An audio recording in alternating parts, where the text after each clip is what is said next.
July, an annual festival in St. Petersburg dedicated to Dostoevsky. The great writer, thinker, and psychologist. People often turn to his work to understand Russia and Russians, and perhaps even themselves. Se potessi non morire, se potessi far tornare indietro la vita, quale infinità. E tutto questo sarebbe mio. Changing a reader, transforming them as they read. That's Dostoevsky's unique ability. Dostoevsky wants to tell us, you can better yourself. He makes you face your true self. Sick, spiteful, a wicked man. Beyond conventions, rules, and schemes, beyond boundaries and time, Dostoevsky is a global brand whose classics, as everyone knows, are never out of style.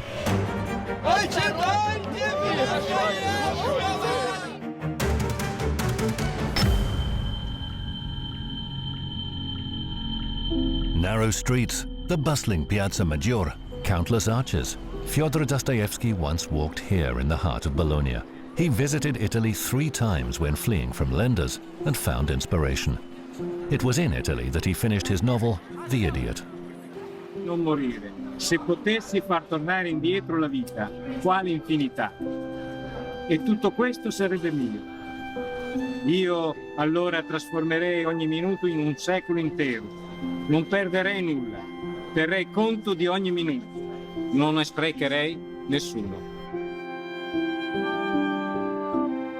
The Italian artist Dario Gambarin has often read these lines from Prince Mishkin's monologue. Dostoevsky's The Idiot is his favorite.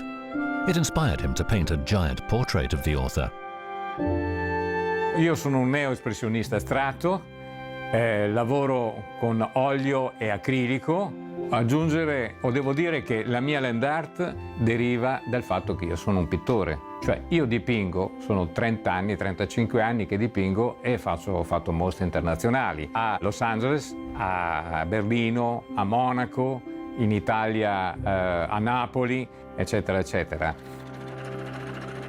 Fyodor Dostoevsky's likeness is 250 meters long and covers 25,000 square meters.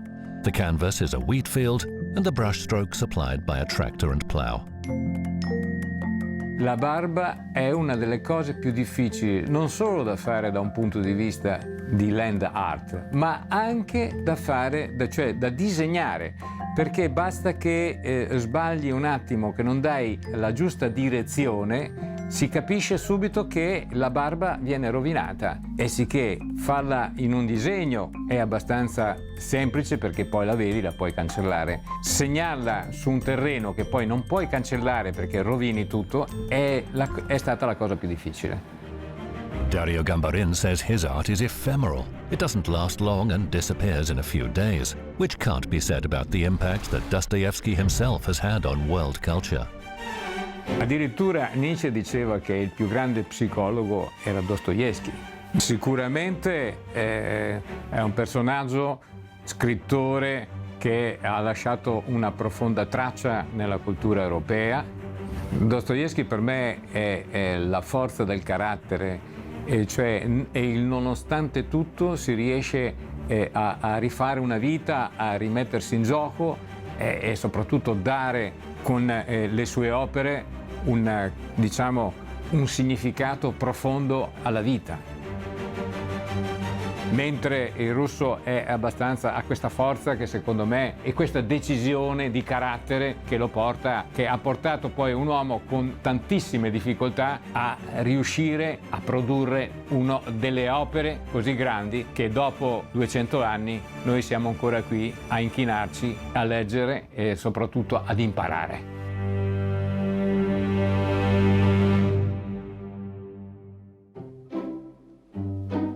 I don't know if I'd call it a trophy.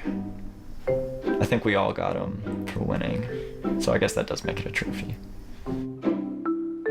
Patrick Weiss is holding a figurine, a prize he won at the annual Dostoevsky Games, a contest for students from the leading universities in North Carolina, which is among the main centers in the US for studying Dostoevsky. It was my last semester of college and I took a Dostoevsky class, and the idea was just to, read a few of Dostoevsky's works. But somehow they got so carried away by Dostoevsky that his novels were given new, modern interpretations. Rap, allusions and video, all inspired by his novels. Crime and Punishment might be his most popular, even mainstream novel. Murder, moneylending, blood and redemption all fit quite neatly into a modern music video. Now this is the story all about how my life got flipped, turned upside down. So I'd like to take a minute, and in any event, I'll tell you how I did a crime and how I got punishment. This video was literally made in a day, with help from friends on the campus. But it brought Patrick his victory in the Dostoevsky games. Such a clear and concise representation of the Russian writer's work is rare. Thinking up, stewing in my little cesspool, and writing some stuff when I dropped out of school. Then I got an idea, and I thought it was good. I should kill a lady in my neighborhood. I grabbed one little axe and hit her straight in the head. Next thing I know, she and her sister are both lying dead. I was just trying to make a fun, approachable version of the novel. Being Raskolnikov was interesting. I guess I felt that I looked the part towards the end of my senior year. And you know, I just had like long, greasy hair. Back in my house, I dreamt about killing. When I woke up, Svid was in my room chilling. Svid Regalov. Svid Regalov. It just sort of worked together, and it was a lot of fun. And we sort of just like did it and didn't second guess ourselves too much. And when I actually shared it at the Dostoevsky games, I was very embarrassed. I could hardly watch it myself, but now when I look back at it, I think it's awesome. I was just thinking, I haven't really thought about Crime and Punishment for a while, but great book. I just reread it, and you should check it out again. And also just being able to read it at a slower pace. So why did Raskolnikov do it? He pretty much held on to the idea that he did it to like test his theory, you know, and because he thought he might be like an extraordinary man. The Dostoevsky games, very unique, it felt really special, like something like that doesn't happen regularly. Like 35 people who are all young, but also interested in Dostoevsky. Sick, spiteful, wicked.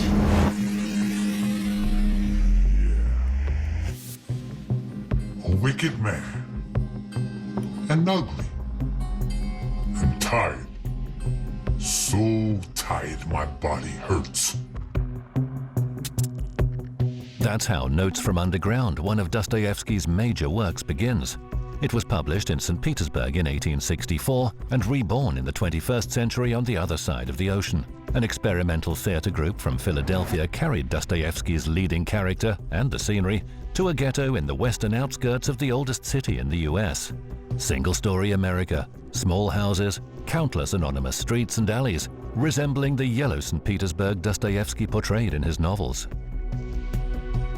One of the quotes that really stuck out to me that I really identified with, I would now like to tell you, gentlemen, whether you do or do not wish to hear it, why I have never managed to become even an insect. I tell you solemnly that I wanted many times to become an insect, but I was not deemed worthy even of that. This quote comes out early that drives this character, the underground man, based on Dostoevsky's character. In this online play, the lead character is not a retired government official from St. Petersburg, as Dostoevsky wrote, but a black police officer who's worked too long for a system steeped in violence and racism. I was a wicked man when I was on the force. I was rude, and I took pleasure in it. It made me sick. And now, I'm living out my life in my corner, on the internet, taunting myself with these spiteful, futile consolations that it's even possible for an intelligent black man to become anything in this city, in this country. F*** it. Only fools become anything in a system built for fools. Yes, sir. An intelligent black man of the 21st century must either sit down or shut up. The image of a small, resentful and oppressed man in Notes from Underground has become particularly relevant to a new generation of black people fighting for their rights. The concept of a hero isolated from the outside world and fighting an internal battle came in the wake of the pandemic. We wanted to do a whole season of shows around isolation to match our moment of being in isolation due to COVID and to reflect the time that we're going through. And that's kind of the cool thing about this adaptation, is just overlaying those different given circumstances of like, okay, no more 19th century, 21st century. It was like, oh wow, this is really easy to recontextualize, because they talk about politics, how like a man's perspective and how he treats a woman. The story was inspired by events here in Philadelphia in May 1985. US authorities destroyed a whole block with explosives while storming activists from MOVE, a fringe group that advocated living with nature, opposed technology and medicines, and campaigned against animal abuse. The events of 1985 in Philly drove our character into hiding, and then he resurfaced at this new age of protest. And one of the characters in the play, Liza, who in the Dostoevsky version is a prostitute, in our version, she was an activist. She lived around this neighborhood, and he goes to check on her. I can't unsee the things that Liza woke me up to at that precinct, in the system. Things I had chosen to ignore. The sneaking, the lying, the abuse. So many horrible things. MOVE became a thorn in the side of US authorities. Black hippies who rejected the system regularly disrupted local government proceedings, gave shelter to drug addicts, and eventually started taking up arms. It was finally decided that the group had to be dealt with for good. The operation to evict MOVE ended in tragedy. A residential area was bombed and the resulting fire destroyed dozens of houses. Tear, gas, canisters, and shells lead in the gutter. Screams echo through the air, riding the echoes from sirens. It was fire everywhere. And still the sound of bullets. 4 hours later, 61 houses would be decimated. Everyone in the MOVE house was dead.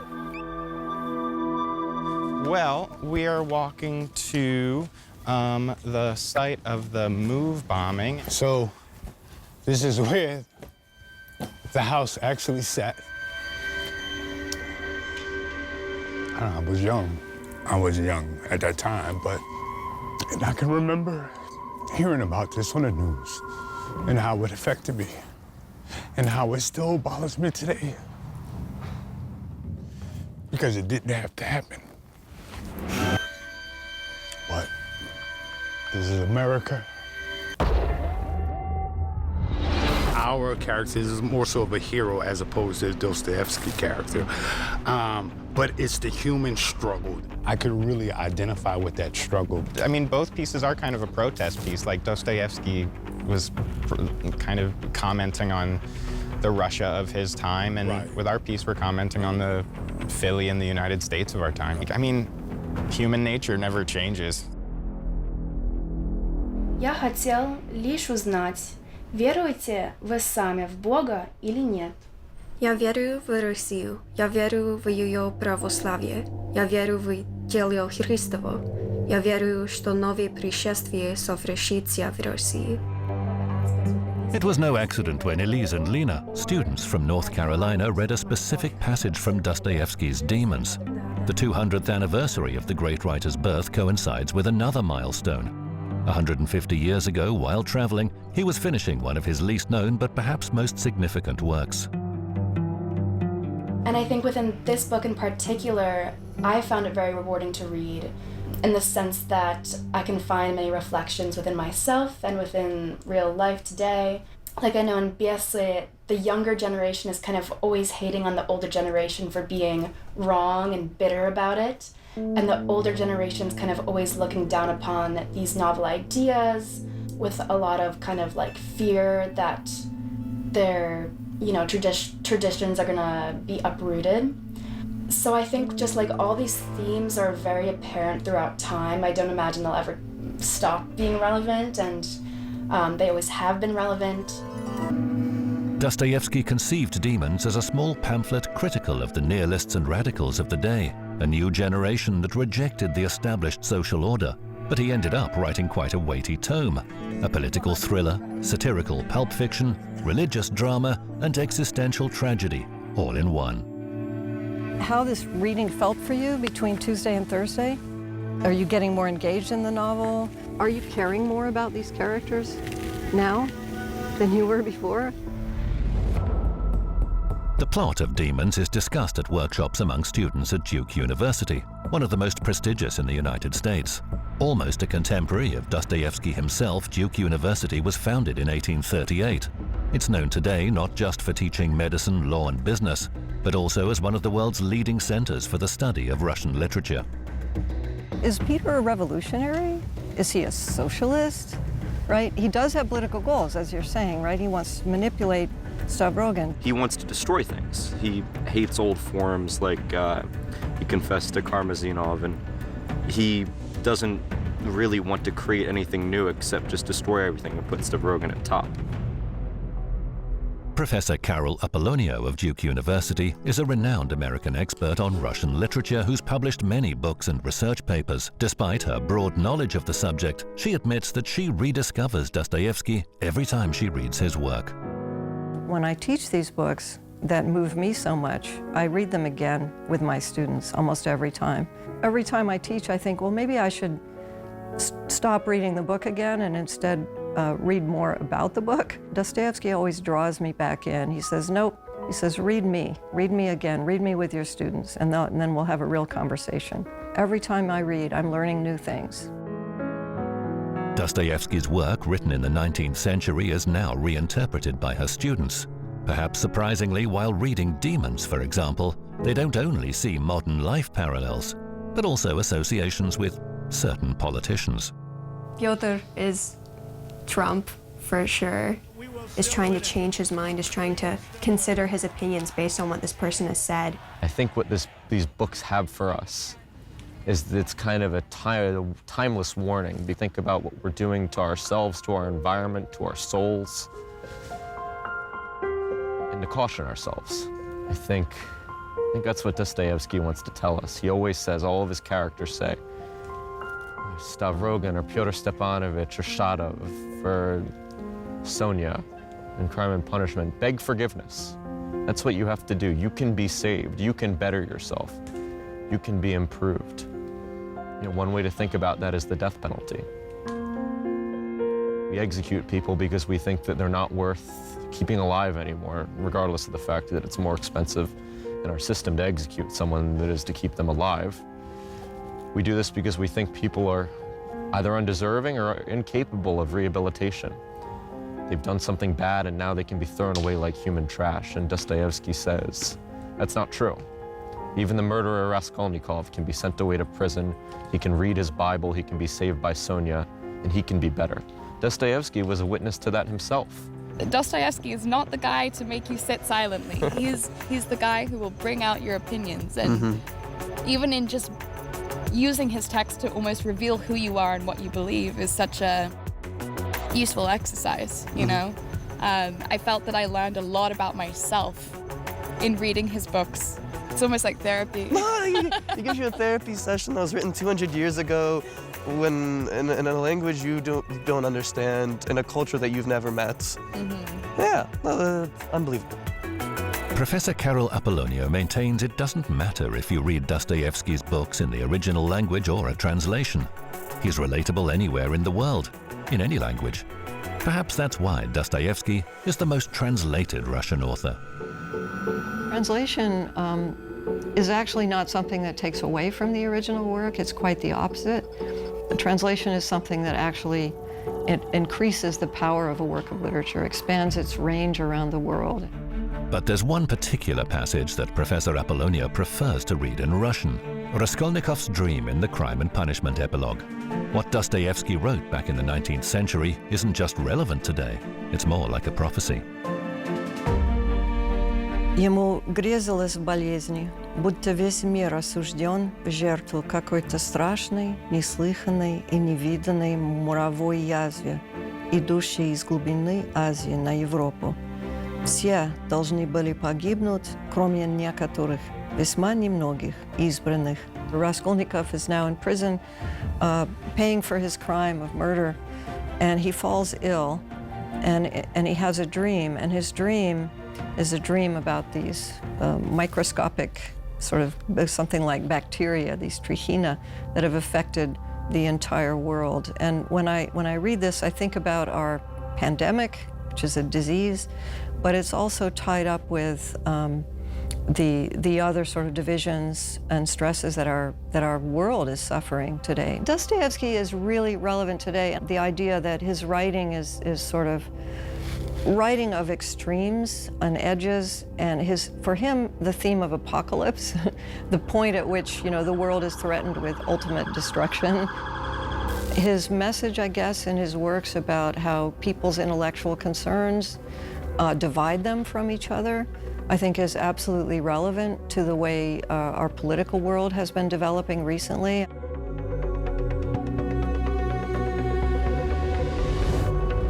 China, a country that's always had a unique culture with its own morality and customs. Dostoevsky's novels, like Chinese characters, can seem indecipherable to Europeans. But the great author's popularity here is clear. His novels are published and republished almost every year, and many have multiple translations. 我最喜欢的其实还是最初读的那本《罪与罚》，妥耶夫斯基的思想那个时候并不是非常明确的，就是不理解为什么他会把人写成这个样子。然后当我选择了我的大学专业是俄语之后，尤其是当时我去了彼得堡一趟，就渐渐的明白了他为什么要这样写人。我其实刚上大学的时候，我当时听了一门课，当时那个老师说，如果你是一个人文学科的学生，那么你在大学毕业之后至少能流利地说出陀思妥耶夫斯基名字，因为这个名字其实对于中国人来说，第一印象是它很长很难记。In fact, it turns out that Chinese people don't just know Dostoevsky, but each of his characters too, by name. To celebrate the 200th anniversary of the writer's birthday, students from various Chinese institutes got together and staged The Brothers Karamazov, the novel that rather encapsulates the writer's whole life. Dostoevsky finished it just a few months before he died. Рука в руку! Вечно так? Всю жизнь! Рука в руку! Ура, Карамазову! Ура, Карамазову! Ура, Dostoevsky! Everyone's heard of Dostoevsky, even if they haven't actually read him. Many Chinese admit that the Russian classical writer's dark tones don't exactly resonate with their views of life. However, it turns out that even there, you can find color or add some of your own. 我最喜欢紫色。我觉得就是原来的人他们穿的衣服就是比较正式，然后颜色也很好看，我就能想到他们会穿这样的衣服。写的是。我觉得他写的是他一天生活是怎样过的样子，这个是他吃饭的样子，这个是他喝酒的样子，这个应该是他要喝水。Raskolnikov's hat, Sonia Marmeladova's shawl, or Mishkin's coat. Dostoevsky, a renowned dandy and follower of fashion who used the best St. Petersburg tailors, paid close attention to his hero's clothing, imbuing it with special meaning. For the 200th anniversary, a group of St. Petersburg artists put on an interactive exhibition of illustrations, which is a bit like a coloring book. What and where to draw on Dostoevsky is an individual decision. The Moscow street that's named after Dostoevsky once had a different name, Novaya Bozhedomka.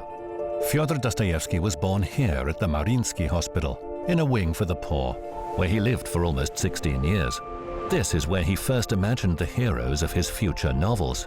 A once small museum commemorating the writer became a huge exhibition for the big 200th anniversary. Небольшие экспозиции в память о большой семье Федора Михайловича. Это его и сестры, и братья. Воссоздан интерьер по воспоминаниям Андрея Михайловича Достоевского. 3 floors of personal belongings, manuscripts and video installations. Dostoevsky moved from here to St. Petersburg. A whole life lay ahead. Forced labor, temptation, the search for meaning. Only later will crime and punishment, demons, and the brothers Karamazov come to light. But it all started here. 2 centuries later, we still live with the reality of Dostoevsky's world. We are all his heroes, all over the world.